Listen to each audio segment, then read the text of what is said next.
मधु बहुत ही शांत स्वभाव वाली बहू है। उसकी नई नई शादी हुई थी। उसके मायके का माहौल बिल्कुल विपरीत था, जिस कारण से उसे शोरगुल होता रहे तो बिल्कुल भी अच्छा नहीं लगता। उसे मानसिक अशांति सी महसूस होने लगती। लेकिन जब से ससुराल आई तो उसे यहाँ पर वैसे माहौल नहीं मिला जैसे वो चाहती थी। लेकिन यहाँ ससुराल में पूरे दिन बच्चों का शोर होता। वो एक दिन अपने पति से कहती, तुम्हारा कैसा परिवार है, यहाँ पर कभी शांति तक ना रहती। क्योंकि उसके परिवार में गिने चुने लोग थे तो वो अपने परिवार को बहुत अच्छा समझती थी। उसे हमेशा लगता कि परिवार के लोग अलग अलग रहे, ज़रूरत पड़ने पर एक हो जाए। उसके पापा की फैमिली थी भी बहुत कम एक साथ रहती थी, इसीलिए उसने इस तरह माहौल देखा ही नहीं था। उसके पापा सर्विस वाले थे, केवल गर्मी की छुट्टियों में गांव जाते थे। उसे ससुराल जैसा माहौल नहीं मिला था। वहाँ भी सब एक होकर नहीं रहते। कभी बड़े पापा दादी दादा के पास जाते, कभी उसके पापा। इस तरह का माहौल उसने देखा ही नहीं था कि बहुत सारा खाना बन रहा हो, इतने सारे गेहूं की धुलाई हो रही है। यहाँ सब साथ रहने पर ज़्यादा ही खाना बनता। सब एक साथ रहते तो सबका काम देखकर उसे लगता, बाप रे बाप, कितने सारे कपड़े धुले जा रहे हैं, कितनी सारी खीर बन रही है। इस तरह संयुक्त परिवार की बहू होने पर मधु को अंदर ही अंदर झुंझलाहट सी होने लगती थी। उसकी 3 जेठानी और 2 ननद है। उसके बच्चे साथ ही रहते तो शोरगुल होना तो बनता ही है। वो कभी लड़ते झगड़ते, कभी दौड़ भाग करते। ऐसा होना स्वाभाविक ही था। सोने पर सुहागा वाली बात ये थी कि उनकी नंदों की ससुराल भी यहीं की है। वह भी बिना बुलाए हमेशा ही आती रहती। घर का माहौल कभी शांत ना रहता और नंदों का भी मायके के प्रति मोह कभी कम ना होता। जबकि मधु मायके में सब काम बहुत कम समय हो जाता था। मधु के पापा की एक तो सर्विस होने के साथ ही 2 भाई बहन वाला ही उसका मायका था। उसके चाचा चाची बुआ सब दूर दूर रहते। खैर पर यहाँ पर ना उसे शांति नसीब होती है ना ही आराम। खैर एक दिन मधु ने अपने पति समर्थ से पूछ ही लिया, ऐसा कब तक चलेगा? मैं इतने शोरगुल वाले माहौल में नहीं रही हूँ, मुझे सिर में बहुत दर्द होने लगता है। तो समर्थन ने कहा कि तुम चाहती क्या हो? देखो मधु, मैं एक बात साफ साफ समझाता देता हूँ। मेरी दादी माँ की दिन रात बरबराने की आदत है। वो तुम्हारे आने से तो बदल नहीं सकती। जब तक वो काम भाभीयों से कला ना ले तो उन्हें चैन ना मिलता, क्योंकि उनके समय अनुसार काम ना हो तो वो बार बार कराकर ही दम लेती। और तुम तो जानती ही हो, ये बच्चों वाला घर है, हल्ला गुल्ला तो होगा ही। बच्चे खेलेंगे नहीं तो क्या करेंगे तुम? तब मैं धू कहती, बच्चों की धमा चौकड़ी भी चलती रहती है, उसके कारण मेरे सिर में दर्द होने लगता है। मैं क्या करूं? मुझे उसकी आदत नहीं है। इधर तो प्राइवेसी नाम की चीज़ ही नहीं है। जिसे ज़रूरत हो तो धड़ाधड़ कमरे में बेझिझक चला आता है। ना दिन को चैन है ना रात को आराम है। मैं बहुत परेशान हो चुकी हूँ। आखिर कब तक चलेगा? वह बोल, धीरे धीरे सब ठीक हो जाएगा। अब दिन रात इसी बात पर मधु परेशान रहने लगी। पर मधु को लग रहा था कि कब यहाँ से दूर जाकर शांति से रहूँ। वहाँ पर हर 2-4 दिन यही बात समर्थन से कहती, पर समर्थन कहाँ जल्दी मानने वाला था। उसे लगता कि एक दूसरे के साथ रहने में ज़्यादा सुविधा है। यदि कोई परेशानी हो तो कोई अकेला नहीं होता है। फिर मधु की वही बात सुनकर उसने एक दिन निश्चय कर लिया, मधु हमेशा परेशान रहती है, इससे अच्छा है कि अलग रहने लगे। कम से कम मानसिक शांति तो रहेगी मधु, क्योंकि वह बीमार रहने लगी थी। फिर सबने उसे डॉक्टर को दिखाया तो पता चला कि बचपन में सीढ़ी पर गिरने की वजह से दिमाग पर गहरा असर हुआ था।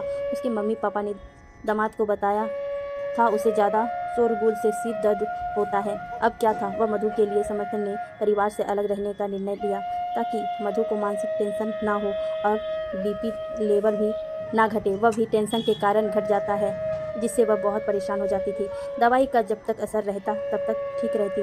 और फिर समर्थन ने परिवार में समझाया कि मधु मेरी जीवन साथी है, उसका ख्याल रखना मेरी जिम्मेदारी है। अब आप लोगों बताइए मैं क्या करूं? मैं आप सबसे दिल से दूर नहीं हो रहा हूँ। मैं और मधु आपसे हर त्यौहार पर मिलते रहेंगे, पर उसे रोज़ रोज़ ही मानसिक अशांति ठीक नहीं है। उसे सुकून ना मिले, साथ ही तनाव में रहे और बीमार रहने लगे। इससे अच्छा मैं आप लोगों से दूर रहूं। इस कारण मैंने अलग घर ले लिया। इस बात पर सबने सहमति दी। घर में बच्चे भी भला कैसे शांत रह लेते और बहनों का भी आना रुक नहीं सकता। तो समर्थन ने मधु की सहमत से देखते हुए उसने अलग रहने का निश्चय कर लिया और अलग घर किराए पे ले लिया। आज मधु को नए घर में शिफ्ट होने पर शांति सी महसूस होने लगी थी। आज उसे लगा कि कमरे के आसपास क्या कहीं भी शोरगुल नहीं है। धीरे धीरे उसे समय बहुत बड़ा लगने लगा। खाना बनाने की जिम्मेदारी से लेकर घर के हर काम की जिम्मेदारी उसी पर आ गई। ना तो उसने पूछने वाला कि खाना खाया या नहीं, रह रहकर उसे आज जेठानी और उनके बच्चे की याद आ रही थी। जब भी समर्थन ऑफिस से जाता तो पूरे घर में सन्नाटा छा जाता। अब उसे इतने दिनों से सबके बीच रहते हुए लग रहा था सब एक दूसरे का कितना ख्याल रखते थे, केवल मुझे खाना बनाने में ही हाथ बटाना पड़ता था। ये समर्थन के परिवार में संस्कारों की नींव ही थी जो उनको एकता की डोर में बंधे हुए थी, पर यहाँ तो सब मुझे करना पड़ रहा है। खैर, एक दिन कपड़े की बाल्टी भरकर सुखाने जा ही रही थी, तभी उसका पैर मुड़ सा गया और वह गिर गई। तभी वह उठ तक न पा रही थी, वह वहीं गिरी रह गई। आंखों में से आंसू की धारा बह रही थी। वह सोच ही रही थी कि फ़ोन करके समर्थन को बता दूं। थोड़ी देर दर्द सहा और उसे ससुराल के सब लोगों की याद आ रहे थे। यदि हम सबके साथ रहते तो कैसे दौड़े चले आते। तब उसने बैठे ही बैठे सिसक कर फ़ोन उठाने की कोशिश की। फिर वही पड़ी मोबाइल से फ़ोन समर्थन को लगाया। तब समर्थन ने कहा, मधु मेरे ऑफिस में मीटिंग है, मैं घर में भाभी से कह देता हूँ। तब वह बोली, ठीक है आप कह दीजिए। उसके बाद 10 मिनट में ही बड़ी भाभी आ गई। तुरंत मधु को बेड पर बैठाया, देखा तो पैर में सूजन आ गई। उसके बर्फ से सिकाई की, उन्हें हल्दी वाला दूध पिलाकर आराम करने कहा। फिर शाम हुई तो समर्थन भी मीटिंग खत्म करके जल्द ही लौट आया। उसे मधु की चिंता थी, फिर भी विश्वास था भाभी घर पहुंच कर देख लेगी। इस तरह घर पहुंचते ही देखा तो कहा, क्या हुआ मधु, कैसे गिर गई। तब भाभी बोली, भैया चिंता वाली बात नहीं है, अब सूजन कम हो गई। यदि ज़्यादा दर्द हो रहा है तो हम लोग मधु को डॉक्टर के पास लेकर चले।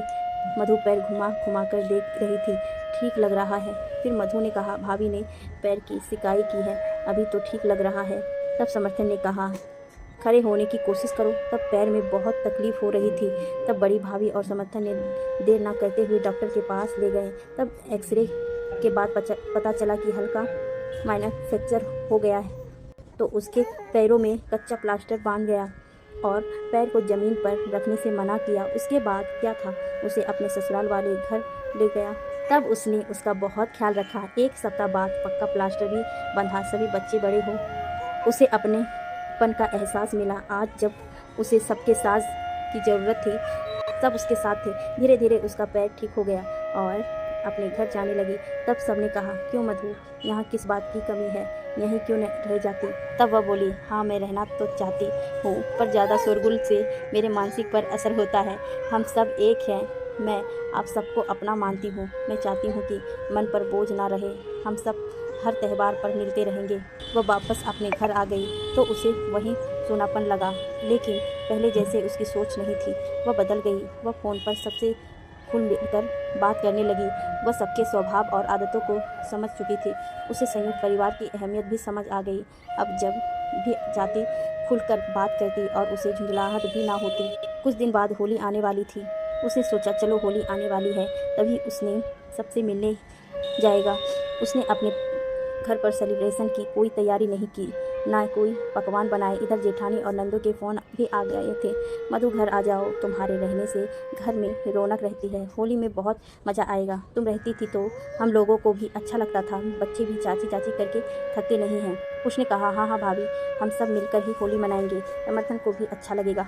फिर उसने समर्थन से कहा, सुनो समर्थन, होली सेलिब्रेशन करने के लिए घर चलना है। तब समर्थन ने कहा, फिर शिकायत मत करना कि कितना शोरगुल होता है, तुम्हारा सिर दर्द हो रहा है। तब उसने कहा, मेरी ही गलती थी कि अपने ही परिवार को दोष दे रही थी।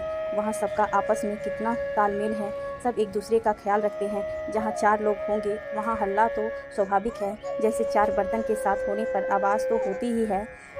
मैं भी एडजस्ट करने की कोशिश करूँगी। तब समर्थन को कहा, हाँ हाँ चलो ने की और पूछ इस तरह की बात सुनकर समर्थन के चेहरे पर चमक आ गई, क्योंकि समर्थन संयुक्त परिवार में पला बड़ा था, उसको सबके साथ ही अच्छा लगता था। तब उसकी खुशी को देखते ही मधु ने कहा, अब तो मैं भी समझ चुकी हूँ सबके साथ रहने में कितना मज़ा आता है, मैं तो खूब खेलूँगी होली। इतना सुनते ही समर्थन ने कहा, चलो तुम्हारे घर लोगों के प्रति अपनेपन का एहसास तो हुआ, पहले तो तुम्हें मेरे घर के लोगों में कमी ही नज़र आती थी। फिर दोनों होली मनाने के लिए घर गए, जिससे समर्थन की खुशी बढ़ गई और मधु को उस घर का माहौल अच्छा लगने लगा। उसे इस तरह एकल परिवार से ज़्यादा संयुक्त परिवार की अहमियत समझ आ गई। उसके ससुराल में कोई भी त्यौहार होता तो वहाँ खुशी खुशी जाती, ससुराल के प्रति जिम्मेदारी निभाने में पीछे नहीं हटती, वहाँ तब तक रहती जब तक उसे अच्छा लगता और वह ससुराल के संस्कारों में रम गई। इस तरह संस्कार की नींव इतनी मजबूत थी कि समर्थन चाहकर भी परिवार से दूर नहीं हो पाया। आपसे संगठित संयुक्त परिवार का वह हिस्सा